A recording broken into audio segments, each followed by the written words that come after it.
trop longtemps, à cause de nos différences, nous avons été éloignés les uns des autres. Et ça, c'est un drame. C'est ça ce qui est source de conflit. C'est ça ce qui est source d'irritation. Parce qu'on ne se connaît pas, et quand on ne se connaît pas, on finit par moins s'entendre. Ça a été une prise de conscience du fait que finalement ces personnes sont exclues. Elles sont exclues du monde du travail qui est finalement le plus important, là où on passe le plus de temps dans notre semaine. Nous, on ne leur donne pas de place.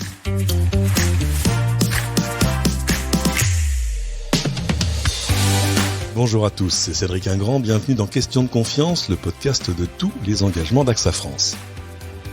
Comment changer le regard sur le handicap ? Si le sujet du handicap n'est plus un tabou, si la situation des personnes handicapées face à l'emploi s'améliore lentement, les chiffres prouvent encore que l'on est loin du compte, particulièrement pour ce qui est de l'emploi des personnes en situation de handicap mental. Pourtant, s'il y a des entreprises qui ne jouent pas le jeu, il y en a qui ont fait de l'acceptation du handicap une démarche presque militante. On en parle aujourd'hui avec le fondateur des Cafés Joyeux qu'on a vu éclore un peu partout en France. Bonjour Yann Bucaille. Bonjour Cédric, merci de m'accueillir. C'est un plaisir. On va revenir sur la genèse de cette aventure, mais d'abord, un café joyeux, qu'est-ce que c'est ? Un café joyeux, c'est un café-restaurant, très important parce que les gens ne le savent pas, on peut y déjeuner, on a une offre restauration à toute heure de la journée, donc sucré, salé. Finalement, le café, tout ce qui est plus ordinaire, pignon sur rue, c'est bien d'être au cœur de la cité, là où il y a de l'activité. Et ce qui, en revanche, est extraordinaire dans cet endroit, c'est qu'il est opéré par une majorité de personnes en situation de handicap mental, des personnes avec des troubles cognitifs, des personnes avec autisme, des personnes avec trisomie 21. Et ces personnes-là, ce sont elles qui sont aux commandes, en cuisine, en salle, à la caisse, au service. Voilà, parce que finalement, elles ont la capacité de créer de la valeur. Dans une entreprise, on a choisi la restauration, ça aurait pu être un autre domaine. Mais ce qui est bien dans le projet de la restauration, c'est qu'on est visible.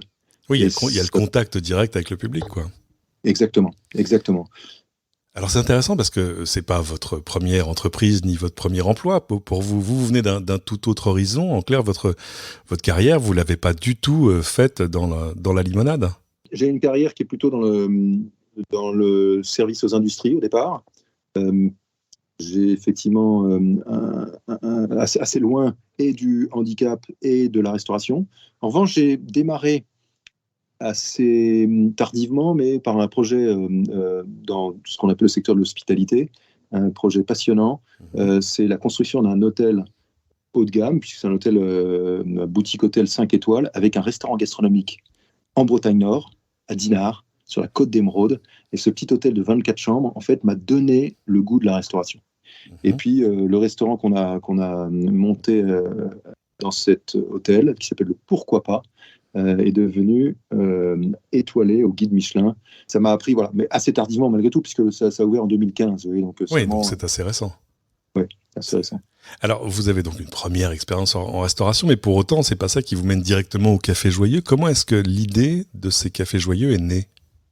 L'idée, elle est née d'une rencontre avec un garçon autiste qui m'a interpellé lors d'une sortie en mer en me demandant un travail. Et comme j'étais incapable de lui proposer quoi que ce soit, je lui ai directement dit non aussi facilement qu'il m'a posé la question. Et en fait, sa réaction m'a interpellé puisqu'il était contrarié, il s'est mis en colère. Et lui, qui était tout joyeux, est devenu, on va dire, furieux, en disant que le monde du travail doit lui laisser une place. Parce que oui, je suis handicapé, me disait-il, mais je peux être utile. Je veux un métier comme toi. Et forcément, ça ne vous laisse pas indifférent, parce que j'étais dans une posture plus... Allez, j'emploie ce mot, plus condescendante, en me disant je vais lui rendre service, je lui propose de faire du bateau, là où il était content de faire du bateau. Mais c'est pas ça la vie. C'est comme vous, Cédric, comment est-ce que vous réalisez ? Vous réalisez aussi par votre travail. Pas que, mais c'est tellement important d'avoir une place dans cette société économique. Et ça a été une prise de conscience du fait que finalement, ces personnes, même si on essaie de les accueillir dans le monde associatif, où il y a des initiatives dans le médico-social qui sont formidables, finalement, ces personnes sont exclues. elles sont exclues du monde du travail, qui est finalement le plus important, là où on passe le plus de temps dans notre semaine. Nous, on leur donne pas de place. Cette question, vous l'étiez posée dans vos aventures entrepreneuriales précédentes ou pas? Beaucoup moins, parce que j'étais plus dans une optique de performance. Je pense que tout entrepreneur cherche l'optimisation, la performance. Et c'est aussi la vertu d'une entreprise, c'est de chercher à toujours faire mieux, à améliorer les choses. On cherche le progrès, mais beaucoup le progrès technique, le progrès humain, dans le sens où comment est-ce que le progrès peut créer plus de valeur. Là où en fait, souvent on prend les choses dans le sens inverse de ce qu'il faudrait. En tout cas, pour nous, le Café Joyeux, c'est une occasion de montrer que le progrès doit d'abord être au service de l'homme et non pas au service d'une quête de retour sur investissement, de TRI, de ROCE, de tous ces termes un peu barbares qui cherchent à vous montrer qu'on est très fort parce qu'on a fait non pas du 14% mais du 16%. Bon. Ouais. À la fin, si c'est pour exclure les personnes les plus fragiles parce que on a décrété qu'elles n'étaient pas capables de participer à ça, finalement, c'est pas du progrès, pour moi, c'est de la régression. Alors, dans chaque café, en moyenne, il y a une douzaine d'équipiers, comme vous les appelez. On va d'ailleurs y revenir. Ces équipiers, ils sont pour l'essentiel soit sur le spectre de l'autisme ou touchés par la trisomie 21. D'abord, pourquoi avoir fait ce choix délibéré de ce handicap-là?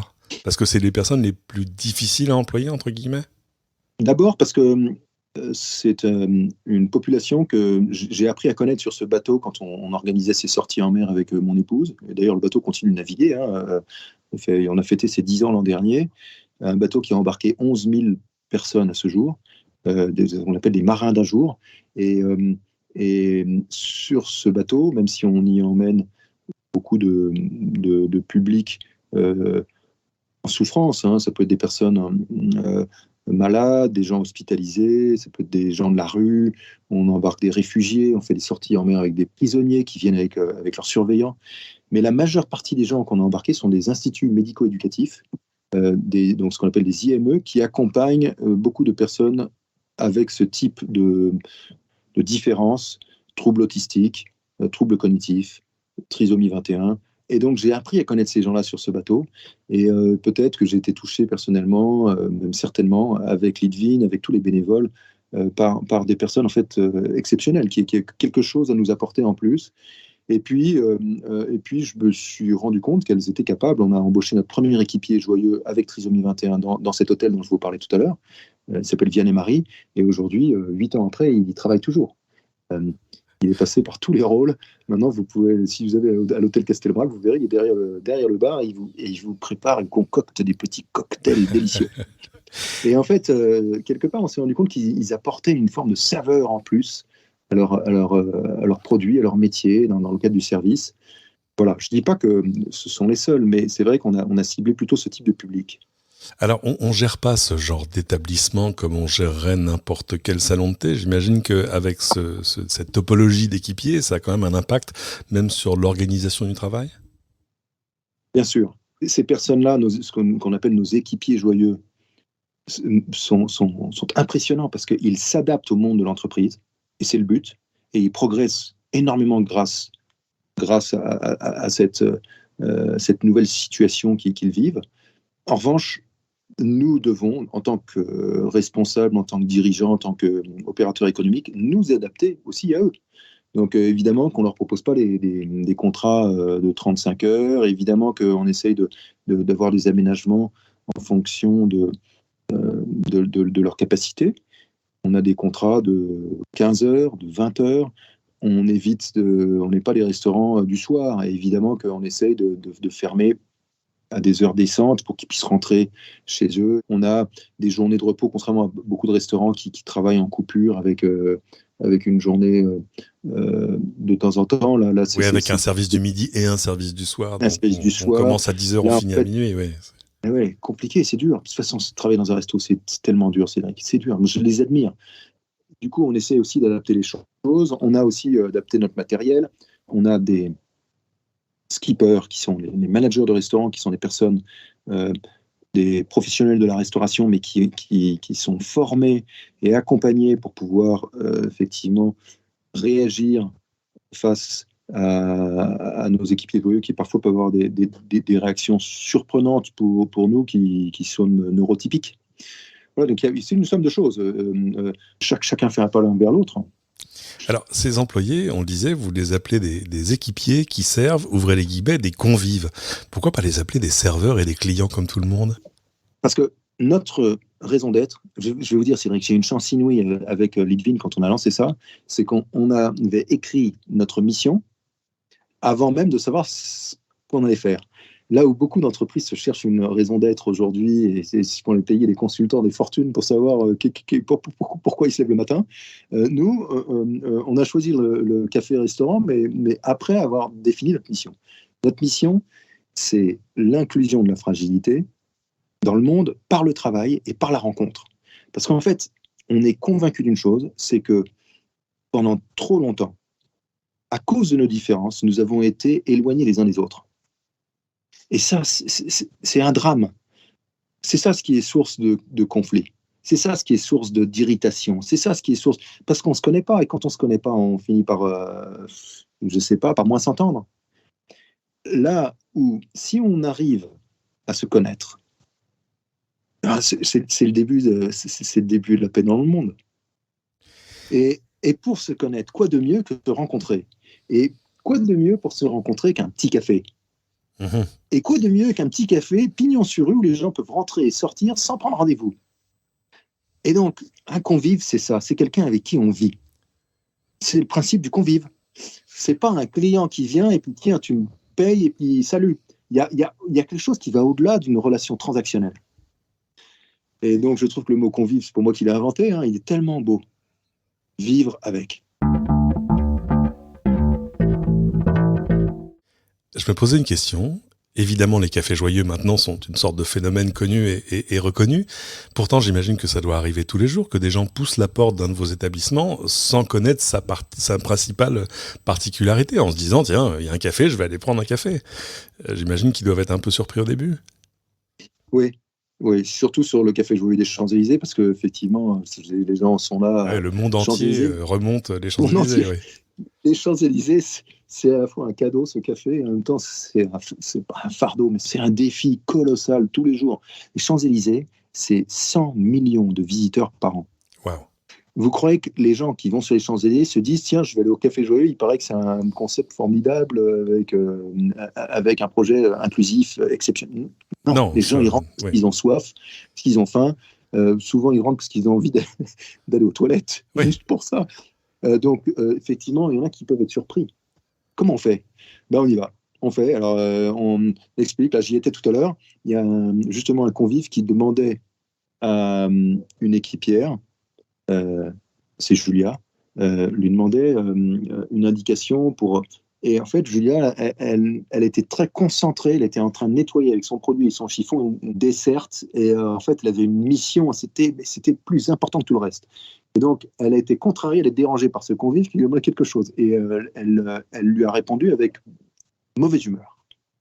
On s'appelle joyeux, mais pourtant, ça peut arriver qu'il y ait des crises de larmes ou des crises... Bon, c'est sûr que le convive, il a eu du mal à comprendre, mais en fait, il a rigolé, il a vu, il a compris. Et voilà. Alors, il y a effectivement parfois des commentaires négatifs parce que les gens ne savent pas. Mais voilà, mais c'est le prix à payer.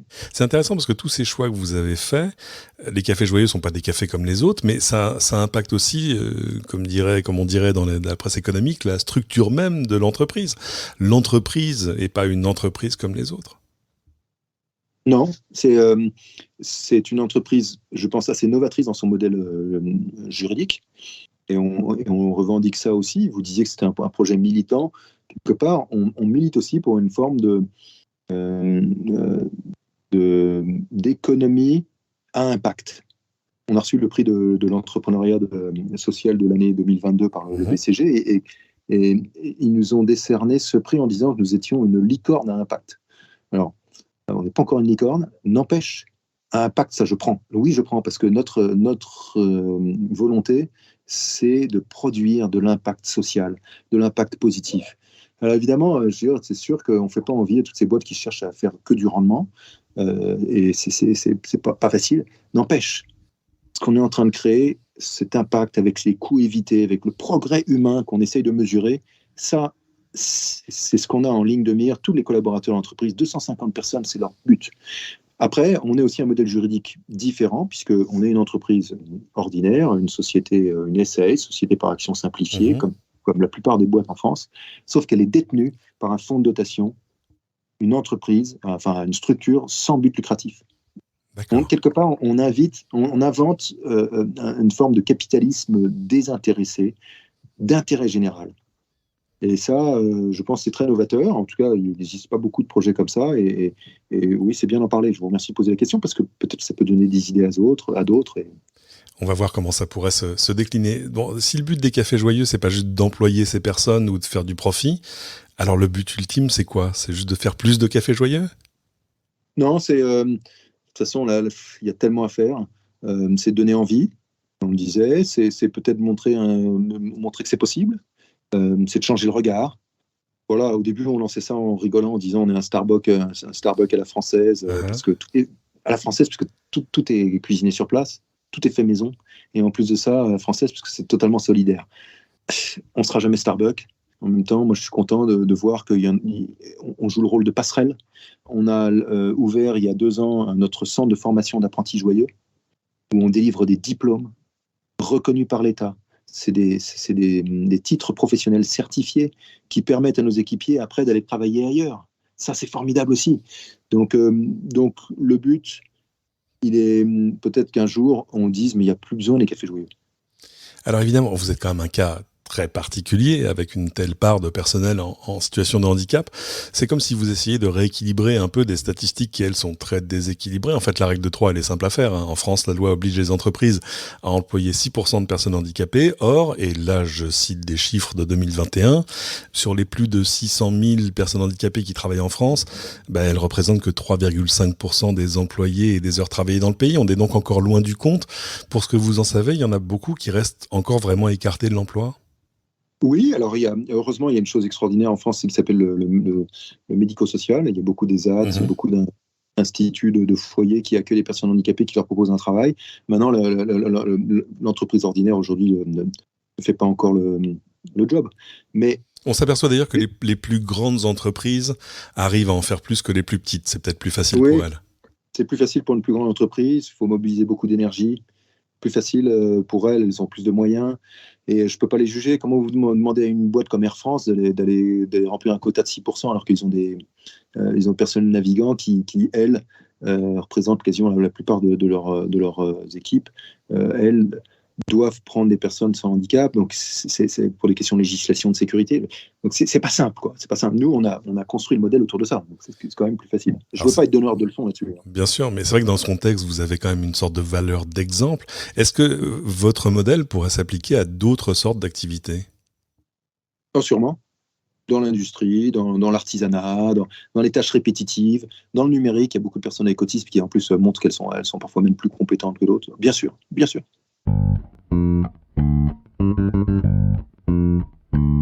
Alors, on voit le bénéfice qu'en tirent tous ces gens que vous employez aujourd'hui, mais vous, Yann Bucaille, très personnellement, qu'est-ce que vous retirez de l'aventure de ces 5 dernières années?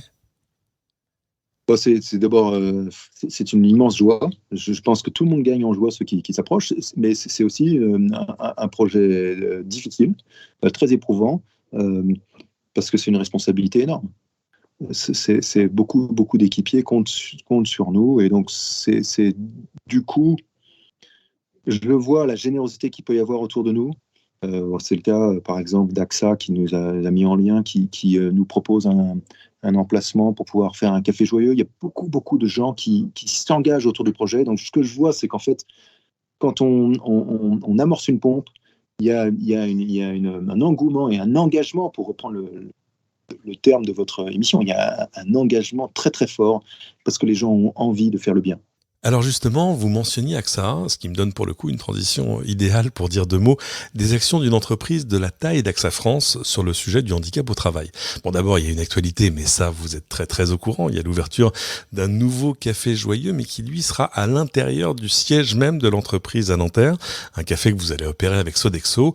Pour le reste, la question du handicap n'est pas franchement une nouveauté pour AXA, qu'on a même fait un des piliers de sa politique de diversité et d'inclusion depuis près d'une trentaine d'années, au travers d'initiatives, au travers d'engagements portés noir sur blanc dans ses accords d'entreprise. Dans le dernier en date, signé récemment, l'entreprise s'engage ainsi à faire progresser d'un point le taux d'emploi des collaborateurs en situation de handicap chez AXA en France pour passer la barre des 5% d'ici à fin 2025. Alors, dans la pratique, ça veut dire recruter 130 personnes dans les années à venir, tout en les accompagnant, évidemment, sur l'aménagement des postes de travail, sur l'aménagement des conditions de travail, des horaires aussi, selon les besoins et le handicap de chacun, avec des référents handicap dans chaque entité pour mieux accompagner le dispositif. On vous mettra justement dans les notes de l'émission un lien vers la page dédiée à la diversité et l'inclusion sur le site de recrutement d'AXA France. Merci beaucoup Yann Bucaille de nous avoir donné un peu de votre temps. Si on veut en savoir plus sur les cafés joyeux, si on veut venir y boire un café, y déjeuner, ou justement si on veut venir y travailler, où est-ce qu'on peut en apprendre un peu plus en ligne ? Le mieux, c'est notre site web caféjoyeux.com. Après, on a une chaîne YouTube qui montre beaucoup de vidéos. Il y a un petit truc sympa qu'on a lancé il y a 6 mois qui s'appelle les capsules de joie. On raconte la vie de nos équipiers en 1 minute, 1 minute 30, avec des témoignages qui sont très beaux. Voilà, et surtout venez dans nos cafés, vous verrez la liste sur notre site web. N'hésitez pas et achetez du café joyeux sur Internet. Vous le faites livrer, même dans votre salon, au bout du monde. Vous aurez de l'impact. Merci encore. C'est ainsi que se termine cet épisode de Questions de confiance, podcast à retrouver sur toutes vos plateformes préférées et habituelles. Si ce n'est déjà fait, pensez à vous abonner. N'hésitez pas à partager cet épisode autour de vous. D'ailleurs, si vous découvrez ce podcast, si c'est la première fois que vous écoutez Questions de confiance, pensez bien à vous y abonner pour pas rater les suivants. Et surtout, n'hésitez pas à aller explorer les 3 saisons précédentes. On y a déjà parlé moult fois de questions autour du handicap. Questions de confiance est une production Heavyweight pour AXA France, production exécutive Cécile Julien Labruyère, coordination, production et montage Adrien Mertz, Chris Modolo et moi-même. Prochain engagement au prochain épisode. Salut à tous.